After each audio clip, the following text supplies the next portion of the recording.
the contract a legal requirement every single time we appear on camera, just making sure the lawyers are happy, the boxes have been ticked. The man to my left, but could be to your right, depending on what sort of screen you are looking at. It is the co-host, the co-founder, the co-breather of air, the co-wearer of clothes in this very virtual room. It is the master of disaster, the king of steam, the Count of Monte Cristo. It is the Siberian Bull. It is the winner of the Dave Stockbridge of the Year Award, the illustrious award held by the illustrious man with the illustrious beard. It is your friend and mine. It is Dave Stockbridge. Welcome to the show. Well, Hollywood Connelly, it is an absolute joy to be with you again on Arm Wrestling Tonight, your 5-night-a-week, half-an-hour dose of all things arm wrestling, where we bring to you some of the best up-and-coming talent, some of the influencers, some of those people that are out there doing their part for the arm wrestling community. And one such man is appearing on your screen right now, Grant Law. He was attracted to the SA Titans, and he'll explain to us why. But he has been enjoying the table. I'm sure he had thoughts that one day he will indeed be an arm wrestling world champion as well. But he's put all of that on hold for now, just for now. He is the man who every day is his birthday, ladies and gentlemen. It is Grant Law. Happy birthday. Thank you very much, guys. Yes, and happy birthday, of course, Grant. So, Grant, you're a marketing PR guy. Like this is your bread and butter, and you have, from the sidelines, been looking at arm wrestling for some time and trying to put the pieces of the jigsaw puzzle together and wondering why arm wrestling isn't enjoying the massive success that the sport deserves, and kind of identifying some of those marketing holes in the ship, where perhaps we're leaking resources, leaking money, and losing an audience, where that might not necessarily have to happen if only things were done just a little bit better. And of course, you come from that world of marketing, and you have seen much of what Matt's been doing over recent times, and kind of feel like there's, that's some of the things that work, but there's certainly other ideas that you've got. And over the last couple of years, you've been watching the rise and fall of various promotions around the world and really getting your head around arm wrestling. So tonight we wanted to pick your brains. We wanted to find out from you who's doing it right, who's doing it wrong, what some of the things that clubs can do at a local level that can really help their sport grow in their particular part of the world, but also maybe what the community can do as a whole in order to elevate the sport to the level we'd all love to see it at. So, Grant, I guess that's a pretty loaded question, but let's just start from the beginning. What attracted you to arm wrestling? Yeah, I think like many other people, I'd spent a little bit of time on YouTube, not necessarily looking at arm wrestling videos, but I do enjoy, martial arts and strength sports and what have you, and stumbled across Devin Larratt like everybody else. And and it kind of went from there. And I think it took me quite a while to make that decision to join the club. So I knew right from the start, I looked up and thought, wonder, is there a local club? But I had no real intentions of joining. So I knew there was a club, but it took me a long time. I've probably been following the sport for a number of years, actually. Right. So by the time I did join the club, I thought I knew a fair bit. I mean, I'd never actually been on a table, but I knew top roll and hooking and pressing and all of these things. And I knew who the top guys were. But obviously there's no substitute for actually getting on the table and doing it. So I think to that point, there's probably a lot of people that are aware of arm wrestling. I think we all agree that the sport is growing.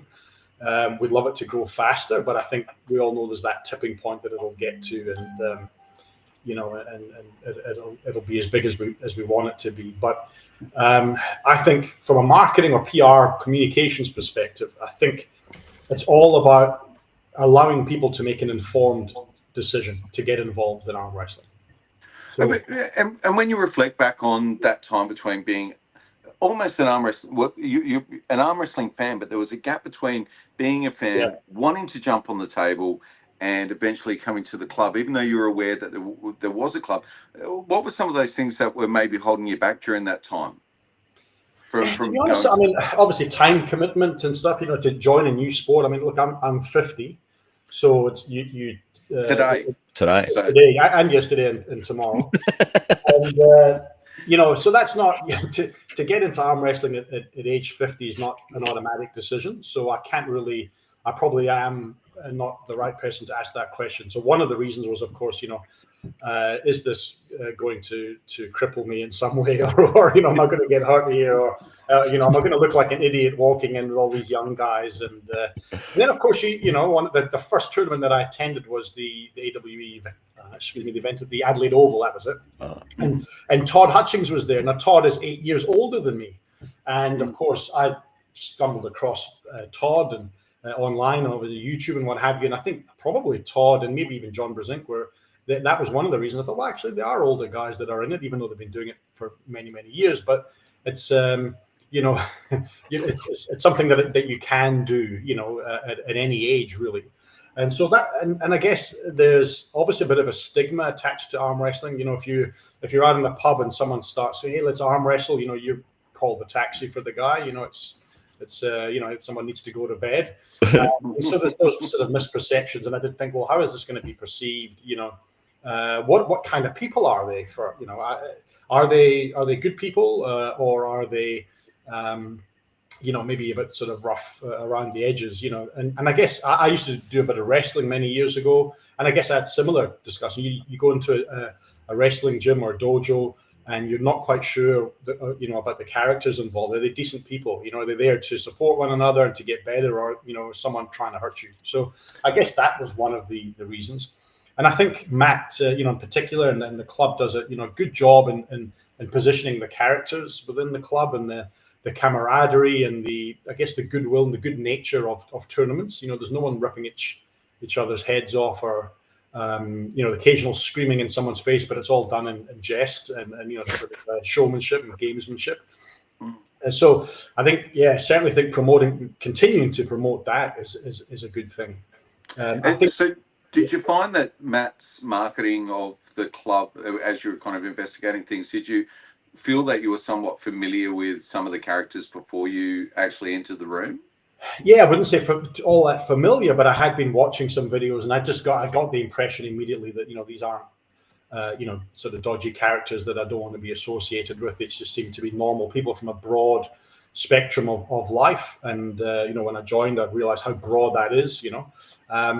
But I think it's just an immersion, and this is what needs to happen around the world. It's just exposure at grassroots level. Matt, I told you the only show matches that I win. You are winning right there. But so I think just creating that exposure. I mean, I've really tried to bring my mates along to events, and I've brought a couple to the last event, for example, and they really enjoyed it. Will they ever join? No, but they they follow the pages now. They're very interested to know about Rickert, because some of my mates are South African. And so they've become sort of fans. They're not going to run around with T-shirts on and stuff, but they're following it through me, and they quite approve of it, and they quite enjoy it. So it's amazing. Yeah, it's just more of the same, really. That's incredible. And so you started going to the club, and you obviously enjoyed it, and kept coming back. And now although you're one of the more senior members age-wise, you're certainly one of the more active members, and have been enjoying some success on the table yourself. Well, I probably won by not getting injured. About a 50-50 split.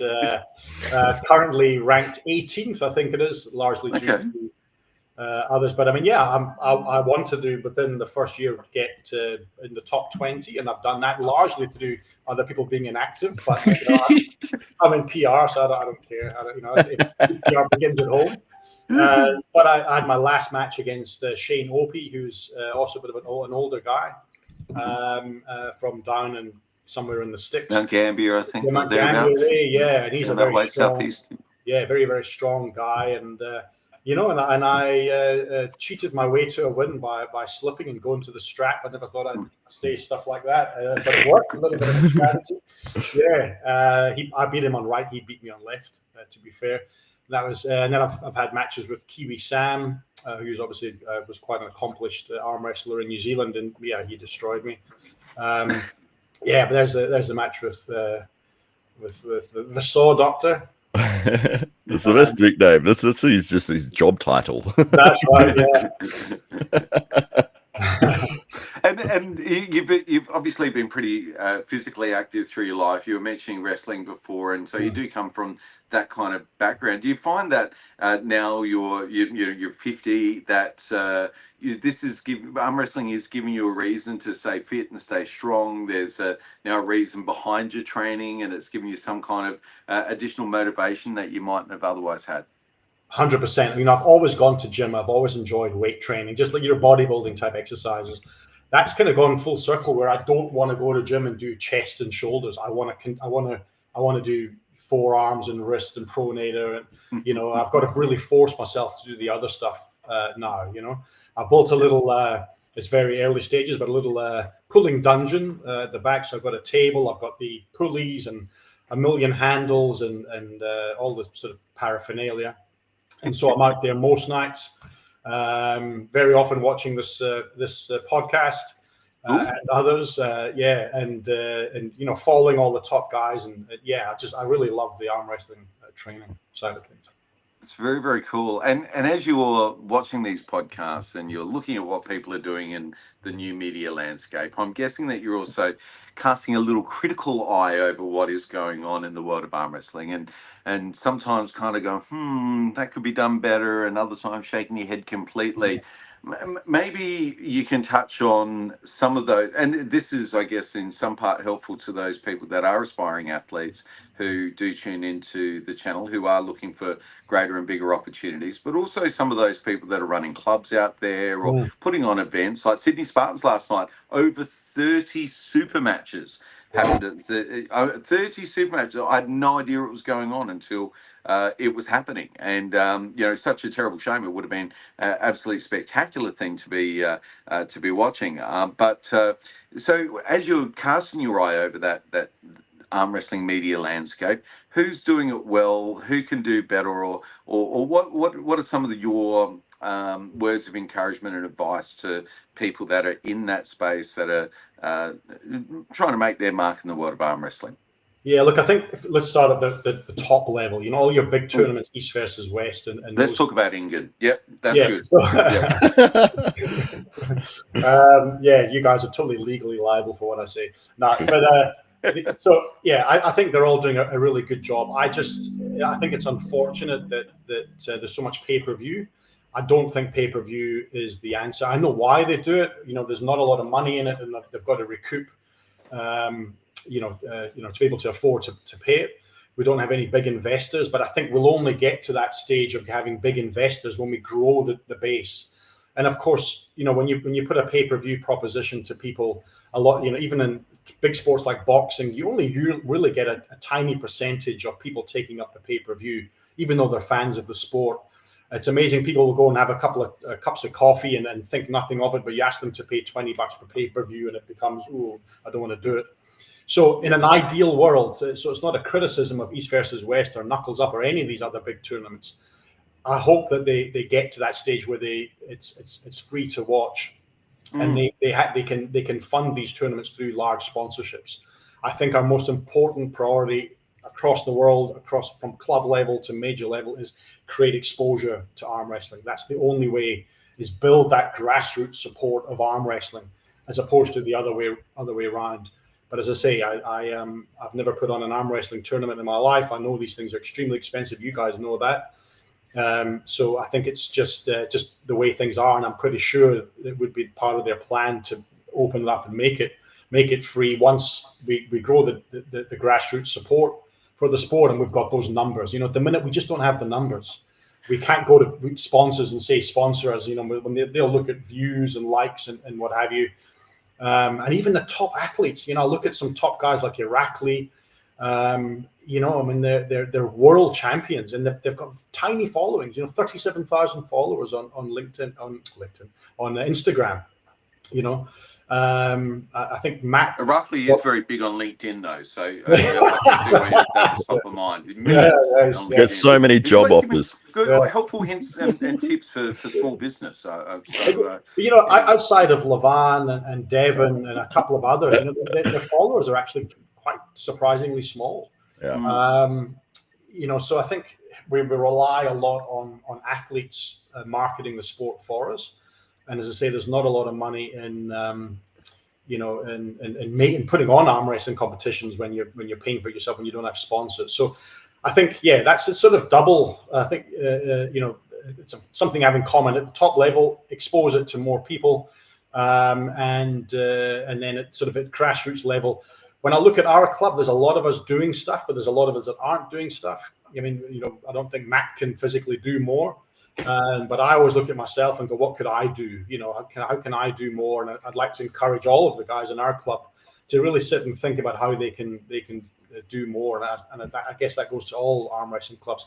It's going to take a lot of work to get the sport to where it needs to be, But I think we've got tremendous potential in South Australia in particular. And people listening from overseas, South Australia is it's a very big place with a very small population, but it's big enough that we have. And I had a little look online. We've got 19 dragon boat racing clubs in South Australia. The guys with the dragon boats that go up and down. There's 19 of them. Wow. There's 12 fencing clubs. So in terms of obscure sports, we should be able to accommodate more clubs. I think we ideally could have 4 clubs, and we should maybe aim to do that, just to give it that exposure. You covered a lot of ground there. We went from East versus West, the pay-per-view issue, all the way back down to things that are real grassroots. Dragon boat racing. But dragon boat racing. But it always which is ends a very interesting statistic, by the way. I had no idea, and it really does talk to this issue in particular. And this is something you can talk to on a professional level. So, does arm wrestling have a PR problem? I wouldn't say it's got a problem. I think there's opportunities. I think it probably punches above its weight for the investment that goes into it. We don't have a lot of money behind the sport. Many people are promoting it and paying to promote it. It's all been organic, and this kills me watching this match with this guy. So anyone watching this and looking at that, he's half my size, but he's an absolute champion on the table. He's got an IQ of a table IQ, an arm wrestling IQ of a genius, and he knows exactly how to exploit your weaknesses. So anyway, that's the excuses are coming out now. I've got a lot of time for Connor. He's a champion. But so where was I? I think it's just really about we all need to be doing more and just doing what we can to grow the sport. I think we've got a great sport for the likes of Brian Hall and Eddie and Big Laws. The strongman guys are getting into. There's a reason that they're doing that. It's made an impression on them. So I just think we need to do more of the same. So I think it's heading in the right direction. I don't think we should be frustrated. We just keep going in that direction, and hopefully we'll build up the numbers to start bringing in sponsors. Yeah. I feel you're on the right track with that type of thinking. When we look at what is becoming increasingly clear is that pay-per-views in themselves are not working. That model is not successful unless Devin Larratt has a big match on that card. Yeah. You take Devin Larratt out of the equation, you're really struggling to get any sales that gives you enough to break even on an event. We are highly dependent on, as a sport, on one or two individuals being on stage and drawing an audience. And outside of that, it's very, very difficult. And I guess we can cite every promotion in the world, including East versus West, in that. Very, very difficult. No one's becoming a millionaire or a billionaire out of arm wrestling. Wow. We can assure you. As a matter of fact, it's if you speak to Greg Sharp, it's probably one of the easiest ways in the world of making a large fortune a small fortune is starting an arm wrestling promotion. So Matt has likened the trajectory of arm wrestling to that of MMA many years ago. Do you have any kind of sporting analogies or any reference points to compare arm wrestling at this point in time and where it might be heading, and some lessons to be learned from perhaps other sports or other entertainment propositions? Yeah, look, we like to think that MMA grew overnight, but it didn't. You know, if you look at the early days, you know, the guy there's my old wrestling coach, he fought in UFC 30. He was the first South African to appear in that. He was in the World Extreme Fighting Championships. And back then it was, you know, it was outlawed in certain states, you know, because of the violence aspect of it. And that may still be the case, but it was certainly not seen as, it wasn't shown in pubs the way it is now. We're not all running down, you know, no one was watching, you know, Dricus du Plessis, you know, those days it was, they were available on video and you know, and they didn't have a massive number of fans watching the matches. So I think it's, I don't think that it really tipped overnight, you know, but I was doing this a long time ago, back when wearing Lonsdale was an aspirational brand, you know, you know, that's how far back it goes, you know. And so, I remember it just getting bigger every year. And I think the same will apply here. I don't think it's for everyone. Obviously, competing in arm wrestling you need the table and you need a club. It's not something you can just really do. I know we talk people arm wrestling on tables, but it's not the same. So I think I'm really encouraged by what I see in South Africa as well as Australia. In South Africa, there's a few people behind the sport there with businesses, much like yourself, Matt. And Dave, rather, that are funding it, but they do seem to probably have a greater diversity of funding there. You know, they've I guess you know, the community stands quite strong there, and they've got a whole bunch of plumbing companies and building companies and what have you. I think it's probably been going on a little bit longer there than here, but also just that's very much an amateur level. But it's growing everywhere. So, I'm not discouraged. No, nor am I.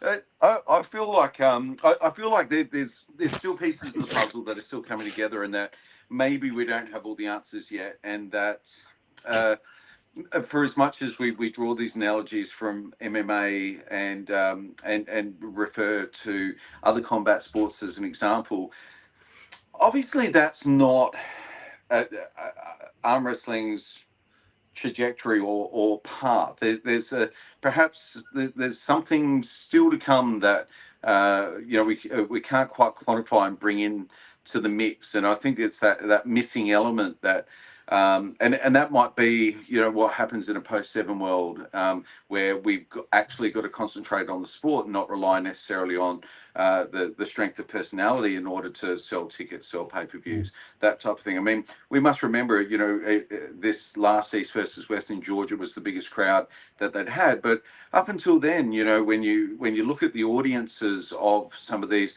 the biggest pay-per-view events in the world, and in some cases, some of these events barely had, you know, seemingly a couple of dozen people in the room, and half of those people were on their phones doing something else. So it seems that it seems that things are changing and evolving rapidly. The landscape's certainly shifting, and that those players that are in the marketplace right now, even those that are what we might refer to as the big promotions, don't have all the answers. And so it's kind of the fun as well, isn't it, of trying to work out, you know, what those answers are. And I guess that's a large part of our discussion here tonight. Now, you've recently, you mentioned before, you know, you were raised in South Africa, and so you've spent some time over there.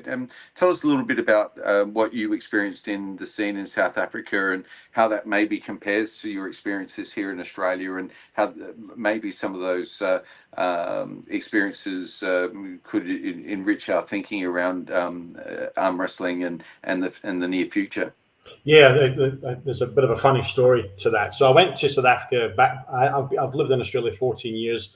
Went back to Australia to South Africa for the first time last January, and of course I looked up one of the local clubs near where my parents stay, and made contact with them and said, you know, I'm coming over. Can I come for a session? Of course, they're very welcoming.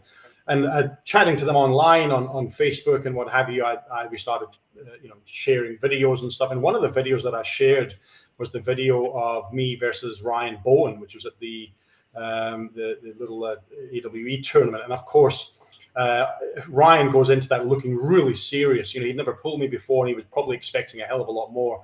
And so he went into that really serious, and he was a gentleman, and he just sort of just put me down like I wasn't there. But I think somewhere along the line, they interpreted that I was sort of near his level. And yes, so this, I think we all did. So the word got around that this significant Australian arm wrestler was coming to town.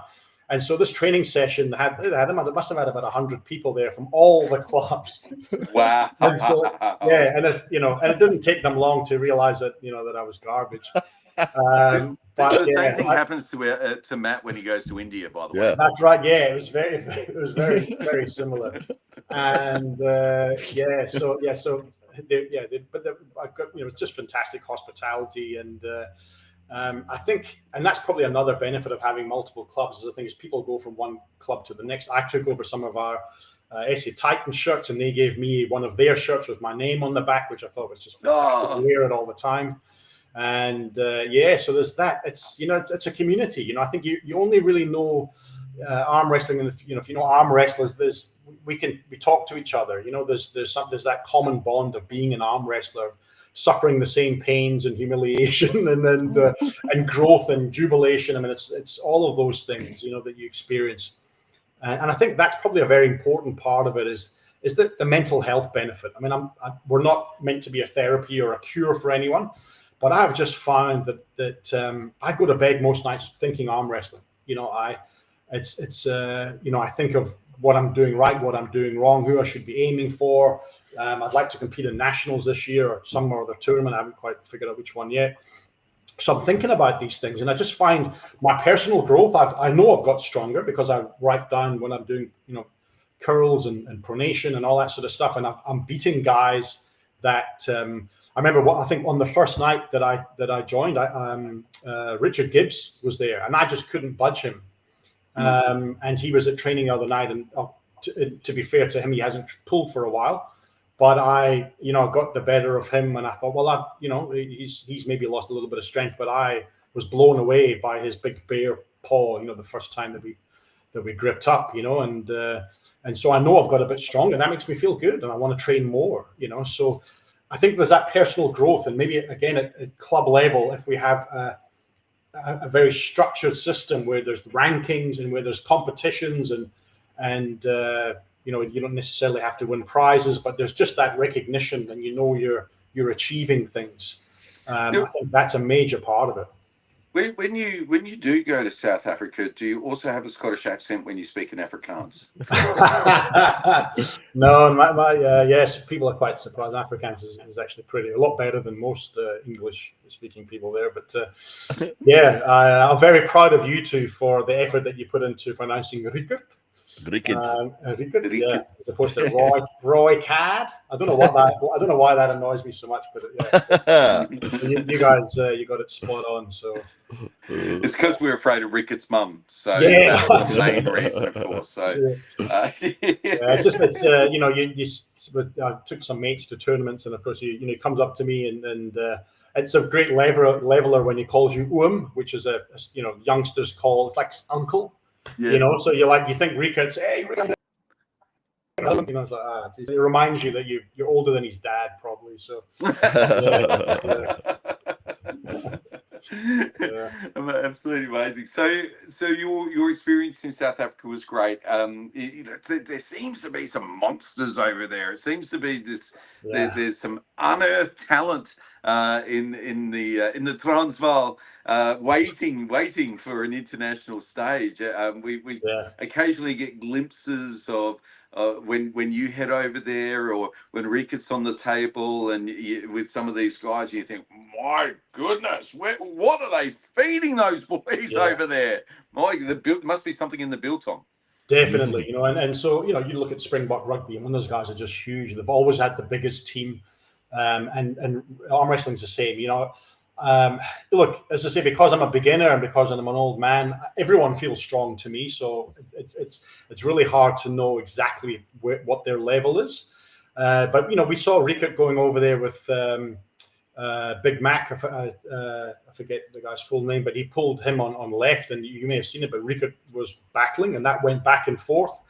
So and he's I think under 100 kilos, so he's Rickert's got a fair advantage. So, and then but the super heavyweights, there's the Ferry brothers and Conrad Conradi and obviously Terence Opperman, who's just a legend of the sport out there. There's some big guys, So I very much like Australia. South Africa's sort of at the arse end of the world, and you don't have easy access to things. I mean, it's probably easier for us now. We've got Ryan and Lachlan Adair and all these guys competing in world tournaments, but South Africa's a little bit more isolated. So it would be good to have more of more sort of representation there. I know that some of the guys compete in the worlds, but obviously with it being an amateur event, not all of them compete in the worlds. But I'd be very interested to see where. That's Conrad Conradi on the left there. He's an absolute monster on the left hand. He was showing me some tricks. When you feel his hand, he feels like a machine. It's just, I've never felt a hand like that in my life. It was almost cold. It was like touching the Terminator, Wow. It's just a scary thing. It wasn't like gripping up with the squid, with big Stephen Carroll in our club. He's a massively strong guy, but he's got a big bear paw as well. But this Conrad just felt machine-like. It was bizarre. I'd love to see these guys, compete with some of our best.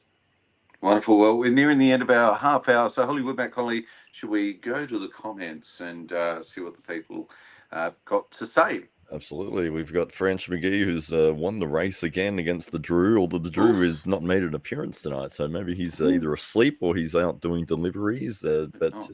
Well done, son. Absolutely. And she says, "Hi, Dad," to hello, son. And we've got Brandon Chan, who's jumped in. He says, "Happy birthday to Grant for his 896th birthday this year." And maybe you can explain to the audience, because we've made the joke. It's a bit of an in-joke with the club. So maybe you can explain that to everybody. I don't even know how that happened. That was when you had a lot of birthdays, you forget really easily. It was me. It was me. I kept saying, and then everyone else just I kept telling people it was your birthday.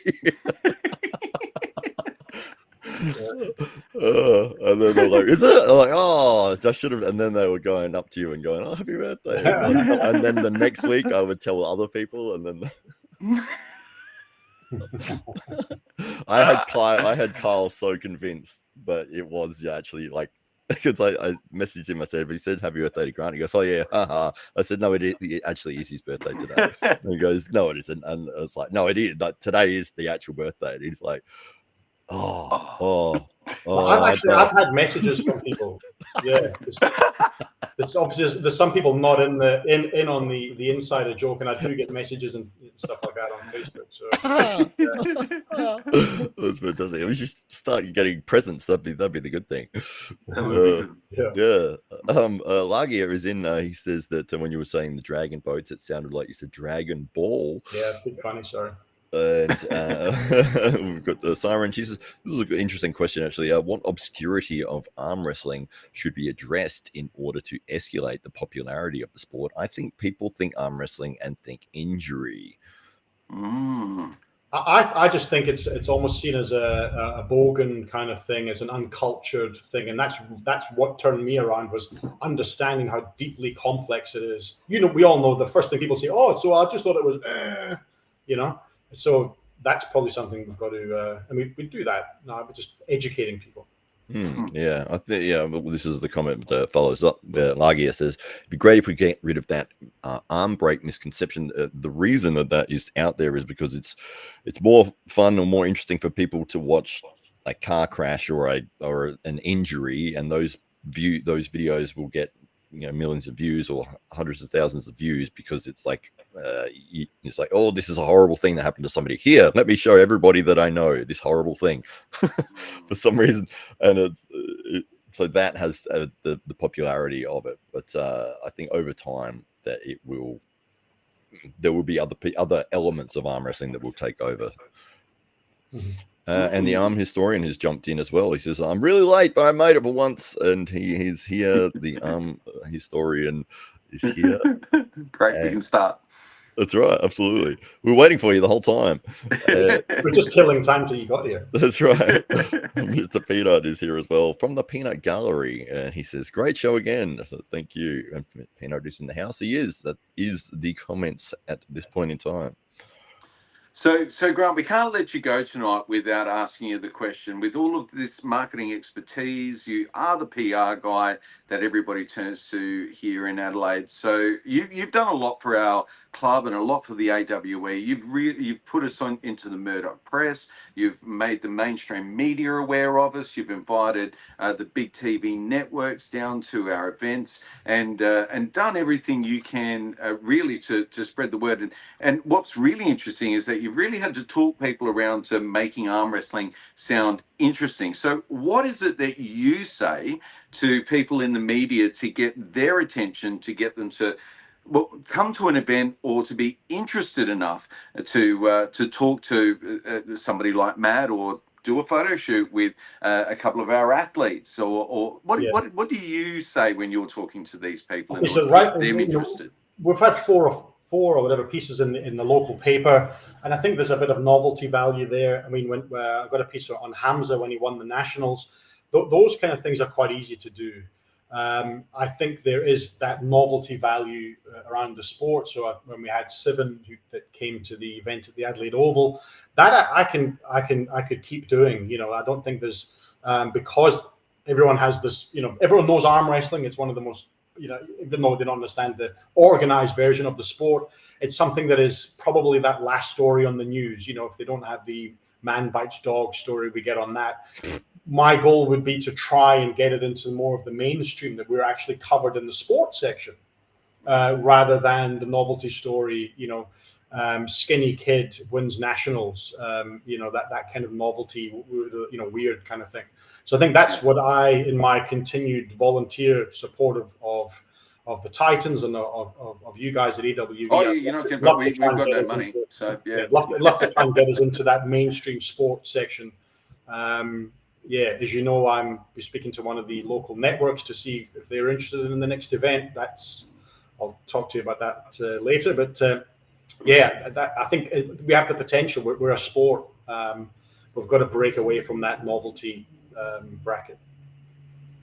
Well, I want to thank you for all that you've done for AWE and for the SA Titans in terms of spreading the word. You know, if the arm wrestling world had more grant laws, then the sport would have grown a lot faster by now and be held in much higher esteem than it is commercially, but also within the broader community. So I want to thank you for your service in just such a short few years. It's really made a massive impact, and makes all the younger guys around understand that they do have a cheerleader. They've got this responsible father figure in the sport who's really looking after not just them and their club, but really the best interests of everybody that comes into contact with the sport. So thank you very much for all that you do behind the scenes. And Matt and I do the podcasts, and we're out there being like a bit of a public face, but really, you know, you're there in the background making a huge impact. And you know, I only wish that the sport had more people like yourself. Well, and likewise, thank you to you guys. I wish the sport had more people like you guys. I think that's what we need. So yeah, if we can support each other, happy days. The sport will grow. We've got another 3 or 4 Hollywood Matt Connellys ready to go. So we've been already working on that. So you'll see that in the coming months. They're trying to get the bicep thing, but they keep going that way. And it's like, no, it's turn this thing in. Just can't get the come up like that. It's right. like, no, it's this way. I need better lighting. That's right. Well, ladies and gentlemen, it is Uncle Grant Law, and thank you so much for coming out on your birthday once again. And we really appreciate all that you're doing, and to everybody out there, you know, you are the top PR guy here in Adelaide. You're certainly 100% AWE endorsed, and we love everything that you do, Grant. So thank you so much, and we look forward to seeing you at the next AWE event on the 23rd of March at the Grand Chancellor. Tickets are on sale. Thanks, guys. Now, so thank you very much, mate. We'll look forward to seeing you next time. Awesome.